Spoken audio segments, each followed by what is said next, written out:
so I want to talk to the futile efforts. Ooh, okay. So the second half of the Alan Watts description of the ego, I'll say it again. He said the ego is an illusion married to a futility. So the illusion is that we are actually a separate person, a person who is separate from their environment, when in truth we are not separate from anything. And he actually says the real you is the totality of everything that you are aware of and a great deal more. And as I kind of talked about before, like the flowers and the bees, like we cannot separate ourselves from our environment. I think it's like I have this image in my head as I said that of like a goldfish in a little Ziploc bag. And it's like that's like almost like what we try to do to ourselves is like take ourselves out of the ocean and just be like in our own Ziploc bag. But you still like if you were to take the fish out of the water, the fish cannot exist.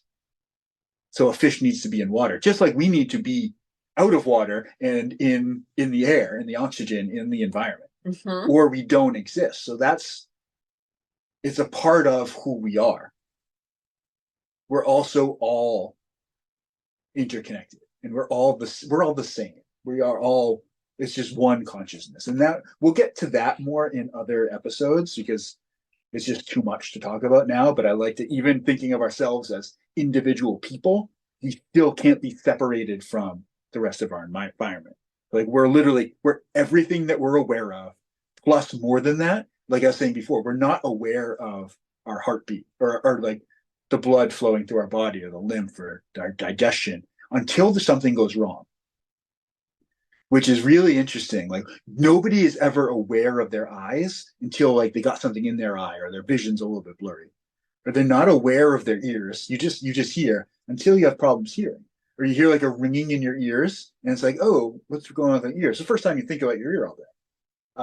A toothache is a really good example. No one really thinks about their teeth outside of like when they're brushing their teeth, like unless you have a toothache, and then all you can think about is your tooth. And that's sort of everything throughout our body. Like we're having trouble breathing, we're very aware of our lungs. If we're having heart issues, you're gonna be very aware of your heart. Gut issues, you really quickly start to pay attention to your digestion and your organs, your intestines, but not you don't. If there's not a problem, you don't notice it. So like Alan Watts kind of mentions this and then points out that the mere fact that we are aware of ourself means that something's wrong. And I think the thing that's wrong is that we believe we're separate from our environment. So we're like cutting ourselves off from the majority of who we are. And then we feel like incomplete and we feel like something's wrong. We feel anxious and uncomfortable. And we feel like I need to figure out who I am because we're blocking ourselves off from it. Yes. And then a part of that, like being of a person is, this will go back. We were talking before about how we get teachers or parents will kind of like tell us who we are. They also, in a lot of ways, tell us how to be and how to act and to like do things. So if I were to tell you, and this is another one, this is one of my favorite, Alan Watts bits, you could call it. But it's like if you're like in class and you're like kids are all sitting in a classroom and a teacher's teaching and it's something really boring and they're not paying attention, the teacher will be like, pay closer attention.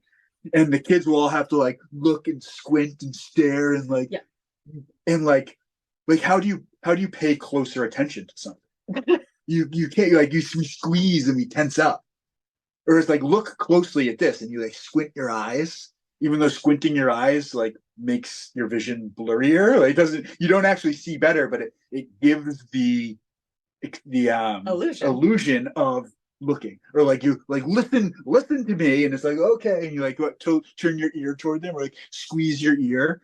It's like hold yourself together, and you're like tense up. And there's like all these things that we do to give the illusion that we're the ones that are in control of our body, but in actuality, we don't know how to look. I don't know how to see. I can do it. I open my eyes and it happens naturally, but I don't know how to see or not see. I don't know how to hear something. I just let it happen. I don't know how to like touch my nose. I don't know how to lift my arm and touch my finger to my nose. I know how to want to do it. And I know that usually when I want to do it, it happens. But if I was like, okay, touch my nose, and then my arm didn't move, I wouldn't know what to do about it because I don't have any control over that. Yeah. And I think there's something really, really fascinating about like we believe that we're doing things in the world, but we're really just kind of just observing and describing the things that are being done in our name, or like my body does things just like my heart pumps, my hand moves. It's no different. The difference is that I can like have an intention or like a will to do a thing. Right. Like to get up and walk across the room. Like I can't necessarily do that. I can just set the intention. I can like intend and will it. And then my body will follow through because my body knows how to do it. And if we're kind of in alignment, my body will do the things that I want it to do.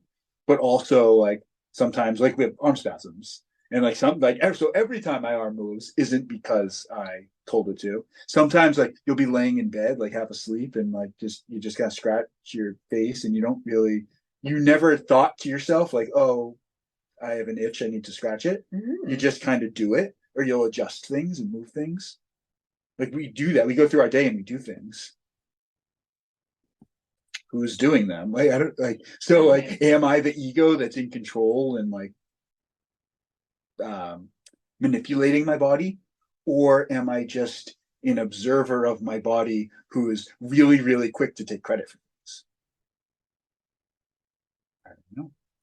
It's a deep question. It is. It's a very deep question, but like, so we have like that's the second part of the illusion. Like we have this illusion that's married to a futility. All these like futile things that we're doing to convince ourselves that we are actually a person. And it's like we're holding ourselves together and we're tense and we're doing it's like it's all like meaningless stuff to make it appear that we're a person so that we can justify our self-concept of ourself or our self-image. Like, oh yeah, I'm a person for sure. Doing person stuff all the time.